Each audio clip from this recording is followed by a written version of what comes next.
So iBomma film ఇండస్ట్రీకి ఒక భారంగా, ఫిలిం ఇండస్ట్రీకి ఎంతో ఎఫెక్ట్గా, ఫిలిం ఇండస్ట్రీకి ఎంతో ప్రాబ్లంగా తయారైన ఐబొమ్మ ఇన్నాళ్ళకి బ్రేక్ పడింది.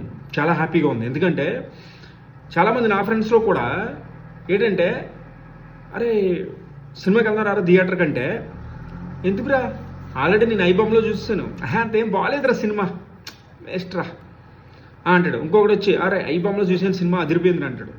కొన్ని కోట్లు ఖర్చు పెట్టి ప్రొడ్యూసర్లు కానీ, హీరోలు కానీ, ఎంతోమంది ఈ హీరోయిన్స్ కానీ ఇంత కష్టపడి ఇంత ఎఫెక్ట్ పెట్టి సినిమా తీస్తుంటే జస్ట్ మొబైల్లో సినిమా చూసేసి దాన్ని ఇది చేయటం అనేది చాలా బాధగా ఉండేది. చాలా బాధగా ఉండేది. ఎందుకంటే ఎన్టీ రామారావు గారు, నాగేశ్వరరావు, కృష్ణ గారు, సోనరావు గారు, మెగాస్టార్ చిరంజీవి, పవన్ కళ్యాణ్, మహేష్ బాబు, వీళ్ళందరూ, రామ్ చరణ్, వీళ్ళందరూ మనం ఎప్పటి నుంచో మన తాతల దగ్గర నుంచి, మన నాన్న, మన అమ్మ టైం దగ్గర నుంచి మనం అందరూ ట్రావెల్ చేస్తున్నాం సినిమాతోటి. సినిమా అనేది మనకు ఒక గ్రేట్ ఎమోషన్, అవునా కదా?